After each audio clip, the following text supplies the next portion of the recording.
I can't believe this, exclaimed Linda, her eyes widening in disbelief. Why don't you run this by Mark? Do you honestly think he'll be okay with it? Won't he be upset, especially knowing you'll be the only married woman in a group full of singles? You know how Becky and Karen are. They'll probably be hooking up with someone the moment we get to Vegas. Mark, Linda continued, her voice heavy with skepticism. Do you seriously think he wouldn't care?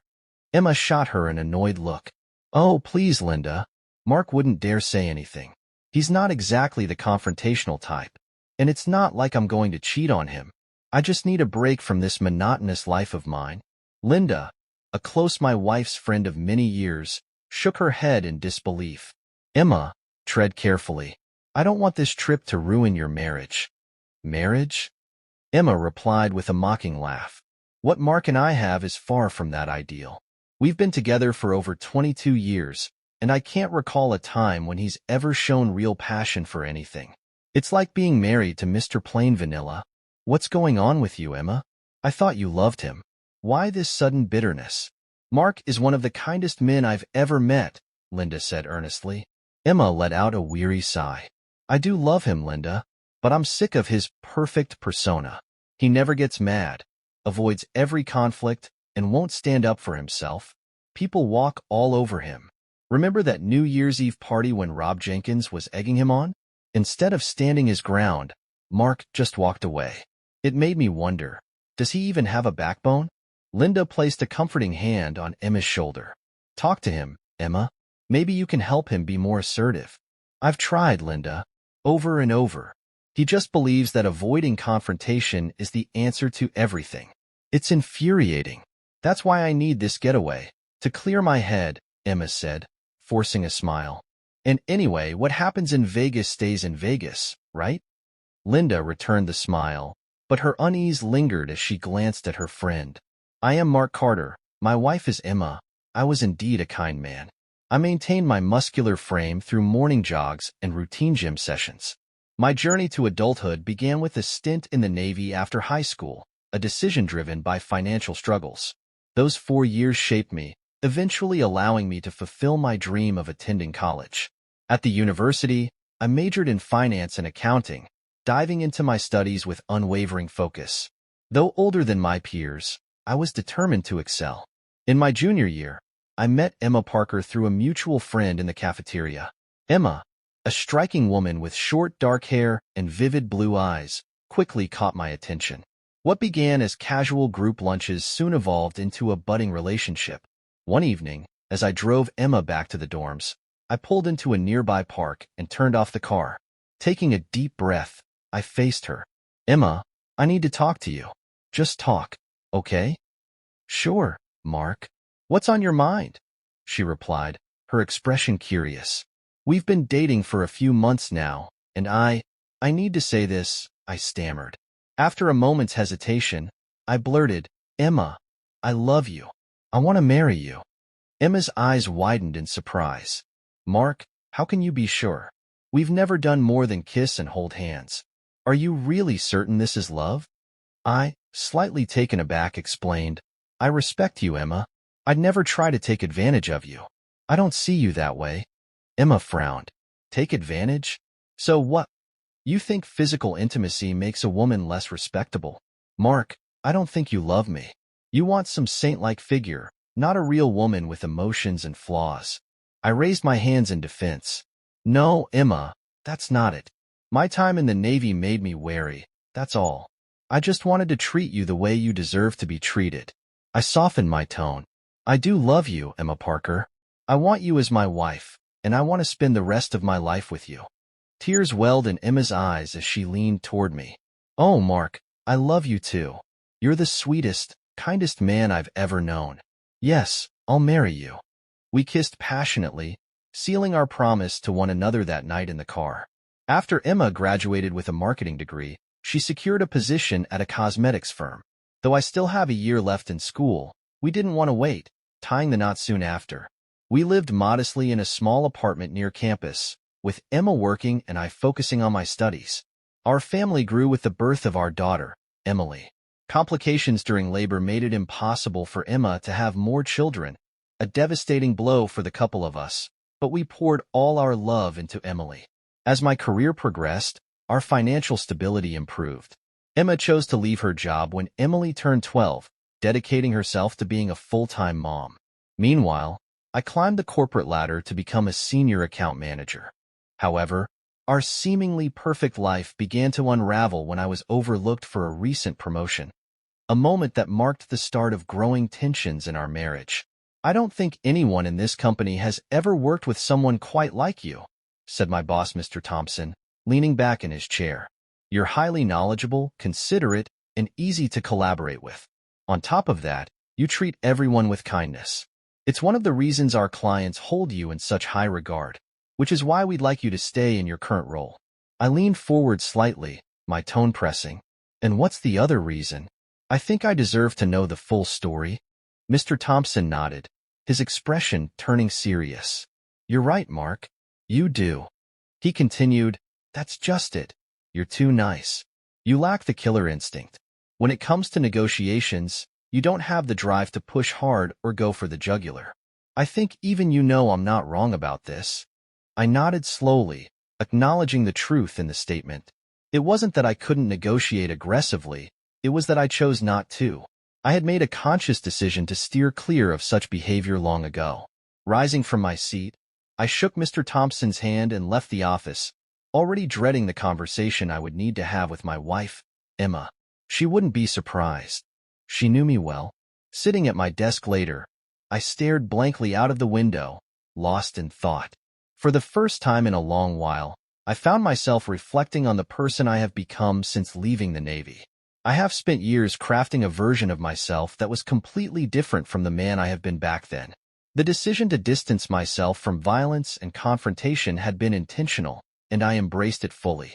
But as the memories of my time as a Navy SEAL came flooding back, I couldn't help but wonder if I have gone too far in the opposite direction.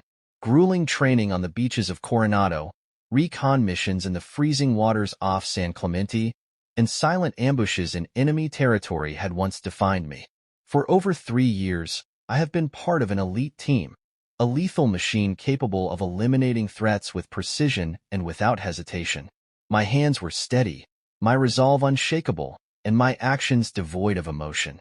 By the time my enlistment ended, the weight of it all had become unbearable. I knew I was nearing a breaking point and swore I would never let that darkness resurface.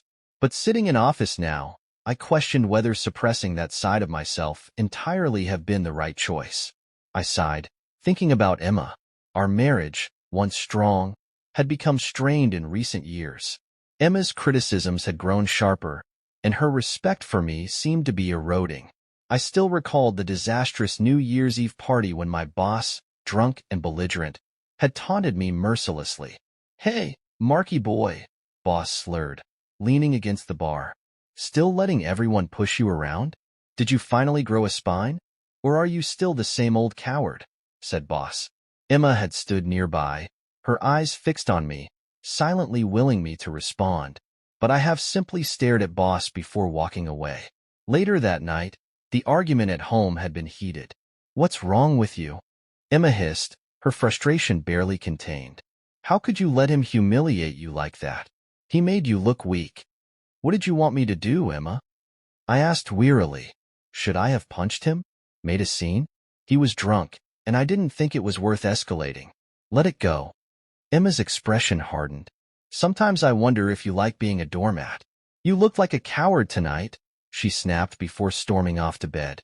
I sighed at the memory. Things had been off for a while, but the growing disconnection between us was undeniable. Intimacy had become rare, and Emma's dismissive attitude only made things worse. I couldn't shake the feeling that our marriage was nearing a breaking point. A few weeks later, Emma casually mentioned a trip she had planned with her friends to Las Vegas. "Wait, what trip? Shouldn't we have talked about this first?"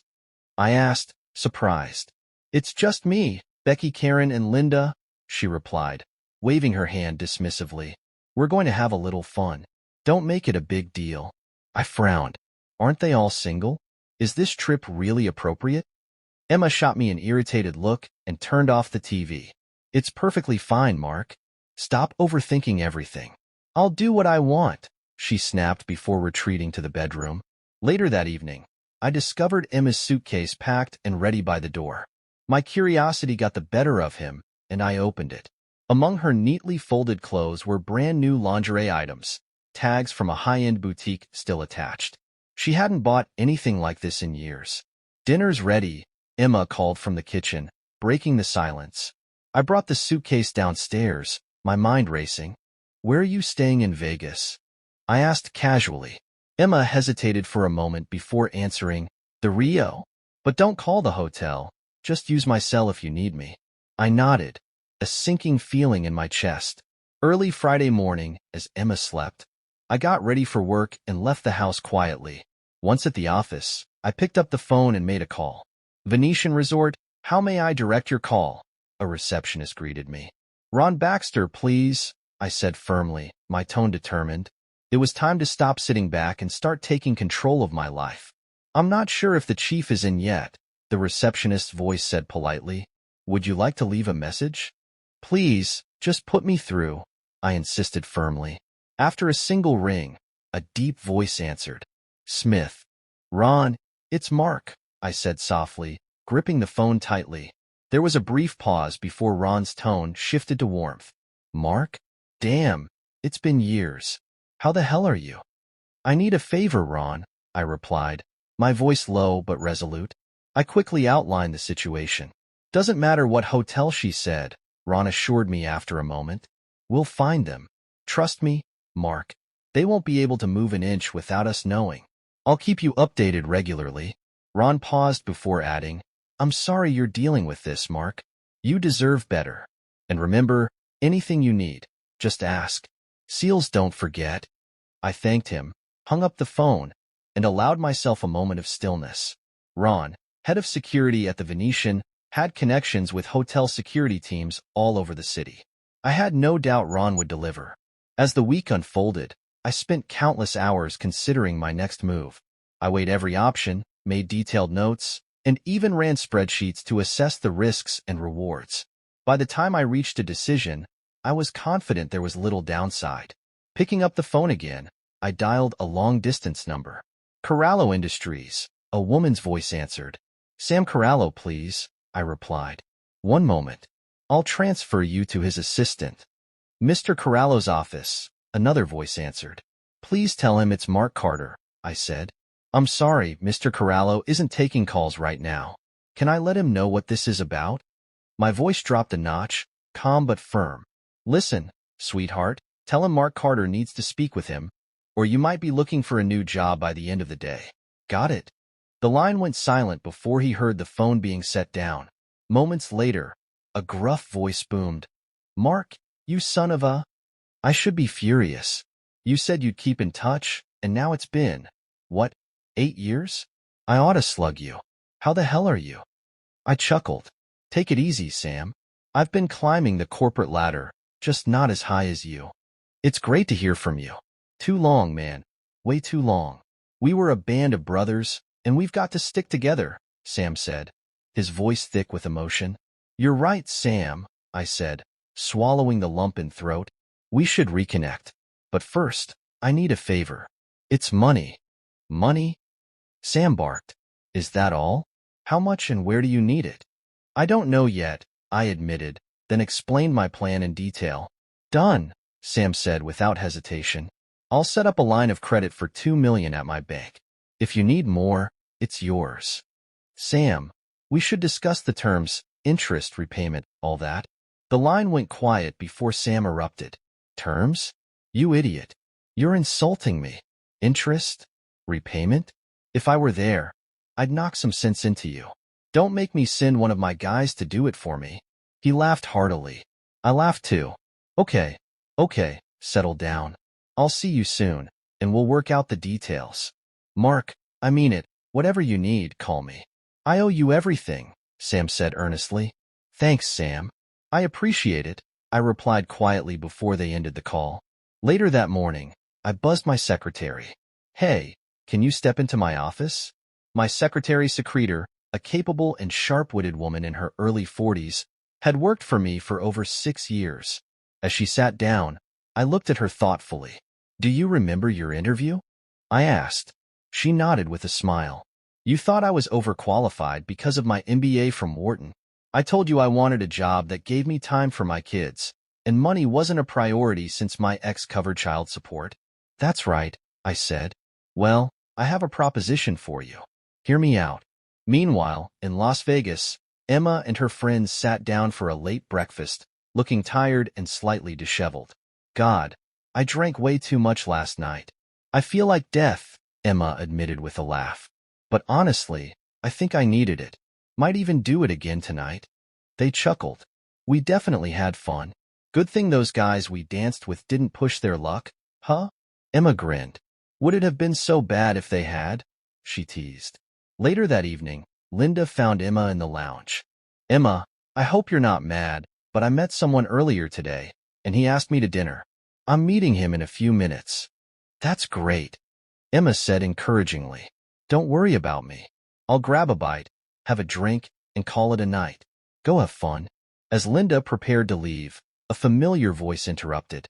Well, look who we have here. Two gorgeous ladies all by themselves. Emma looked up, startled. James? What are you doing here? Ron grinned. I'm in Vegas once a month for work. But what about you, Emma? What's this about a girl's trip? Before Emma could respond, James added with a laugh. I can't believe Mark let you come here alone. Always thought he was a pushover, but I didn't think he was this clueless. Emma's smile faded. Watch your mouth, James. I don't like you talking about Mark that way. James raised his hands in mock surrender. You're right, Emma. I'm sorry. That was out of line. I'll even apologize to him when we get back. Emma, slightly taken aback by his contrition, smiled. Okay, James. But no more jokes like that. James smiled back. Deal. Now, how about you join me for dinner? I hate eating alone. Emma hesitated before shrugging. Fine, James. But remember, best behavior. Dinner turned out to be surprisingly pleasant. James was charming, attentive, and funny. Afterward, he leaned in with a grin. It's still early. How about we head back to the lounge for a couple of drinks? I'll even show you my Broadway-caliber dance moves, he joked. Emma giggled, feeling herself relax. Emma nodded, feeling strangely drawn to James, his charisma and confidence intoxicating. The next couple of hours passed in a blur of laughter, dancing, and drinks. Emma drank more than she typically would, the buzz making her feel uninhibited. As they swayed close on the dance floor, she leaned in and whispered with a giggle. Is that a banana in your pocket? Or are you just happy to see me, James? James laughed, my voice low and warm. Sorry, Emma. I can't help it. You're gorgeous. Any guy would feel the same dancing with you. Emma pressed herself against him, her breath hitching. Don't apologize. I like it, she said, moving her hips closer to his.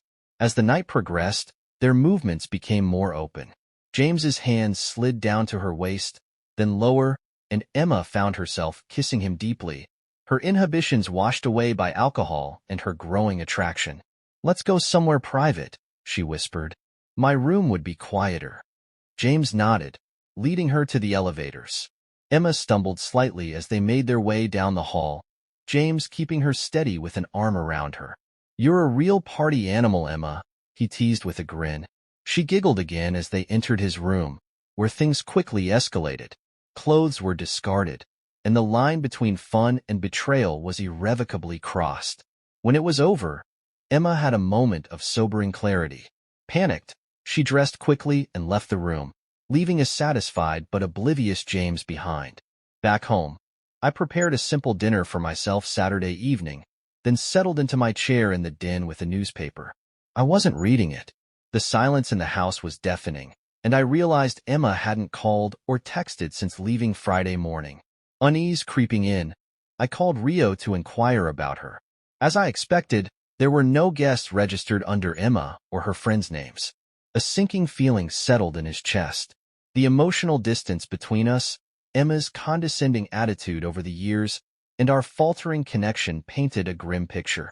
If she had been unfaithful, it might truly mark the end of my marriage and a piece of my soul. The phone rang, pulling me from my spiraling thoughts. I answered to hear Ron's steady voice. Mark, Ron began. I've got some updates. She's been spending time with James Hurley. He's a notorious player around here. I'm sorry, Mark. You deserve better than this. Mark gripped the phone tightly, his voice catching. Thanks, Ron, I murmured. Don't do anything rash, Ron cautioned. Take a minute. Pour yourself a drink, and call me if you need to talk. I hung up, my hands trembling.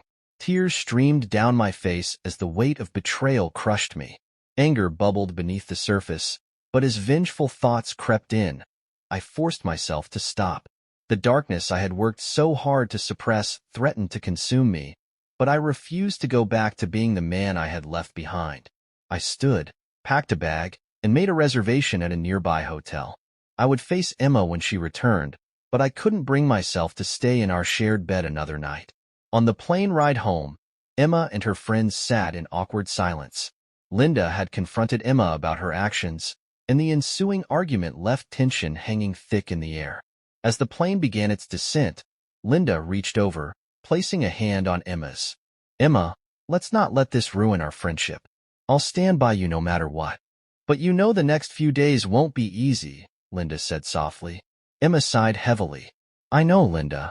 I made a mistake. A stupid, drunken mistake. But what's done is done. If Mark doesn't find out, it won't hurt him. Linda's eyes narrowed. You're not going to tell him? What if he finds out later? That could be even worse. Let's not argue about this again, Linda, Emma snapped. It's my marriage. I'll handle it. When Linda dropped Emma off at home, Emma straightened her shoulders, determined to act normal. Inside, she spotted Mark sitting in his chair, his expression unreadable. Hi, honey. Did you miss me? She said with a forced smile. We had a great time, but it's good to be home. I didn't return her smile. My voice was calm, but there was a sharpness she had never heard before. Sit down, Emma. Tell me about your trip. What was so great about it? Emma hesitated, thrown off by my tone. I'm tired, Mark. I just want to shower and change. We can talk later. You're not going anywhere, I said coldly. Sit down now, or I'll make you sit.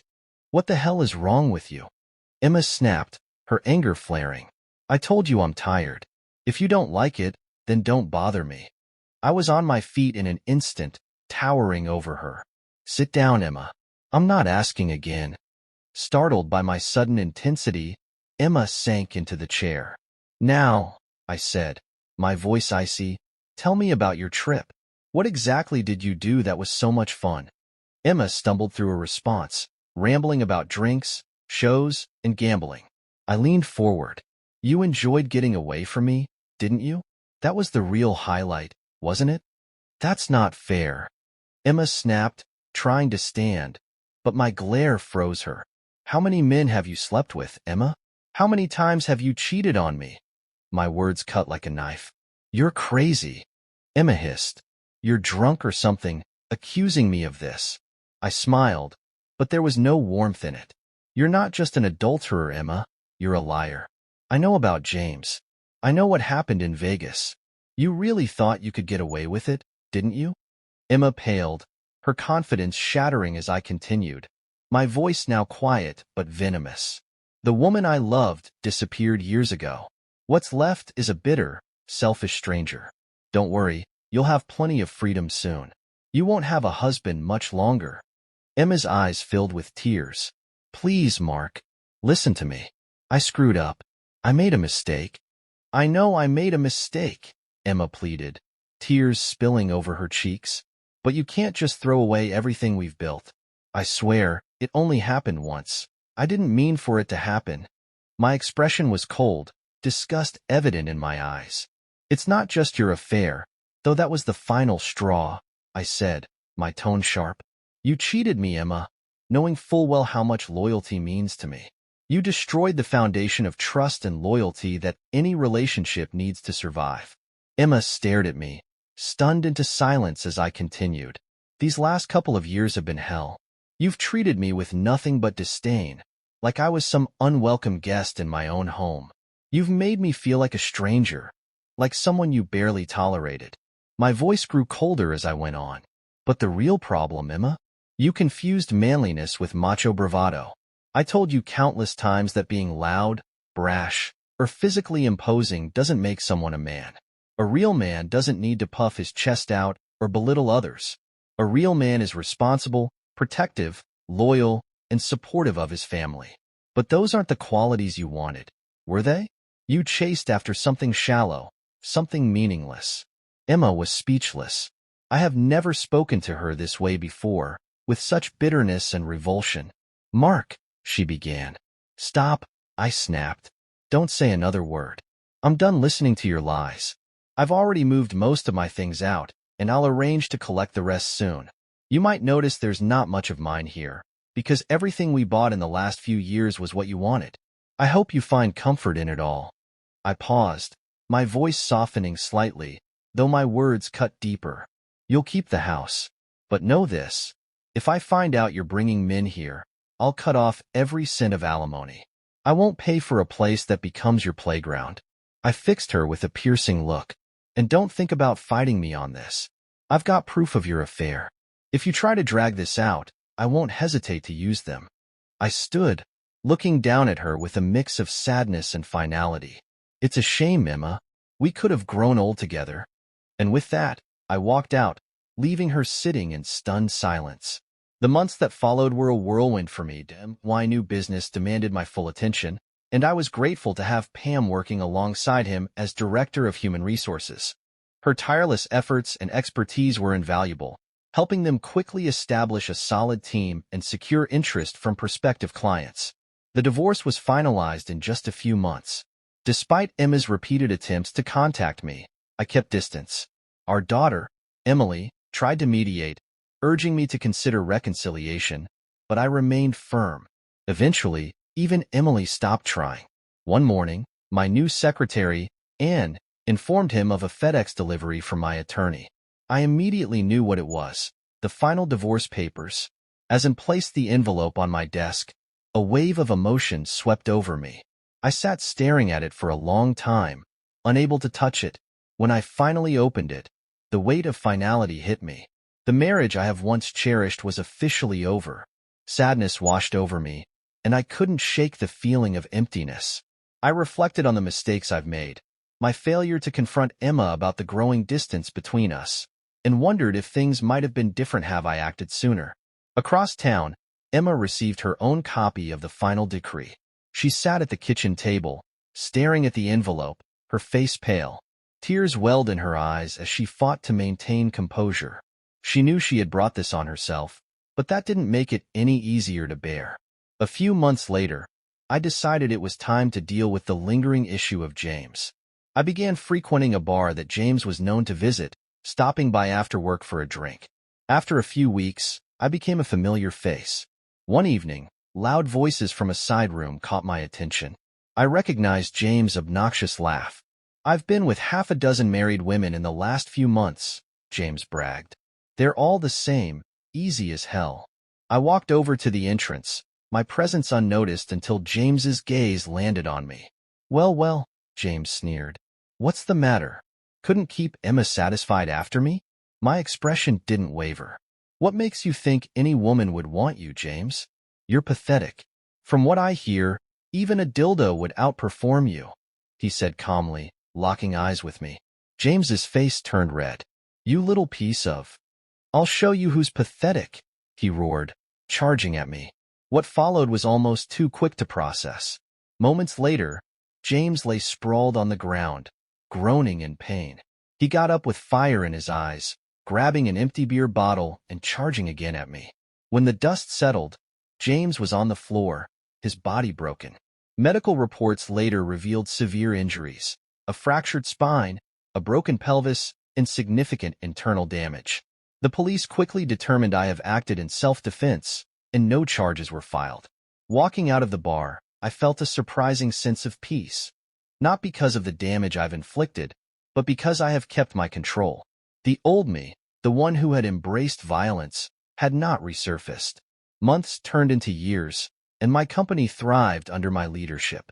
I surrounded myself with talented professionals and built a reputation for fairness and respect, both with my employees and clients. Yet despite my success, a persistent feeling of discontent lingered. What would you have done if you were in my shoes? Let us know in the comments.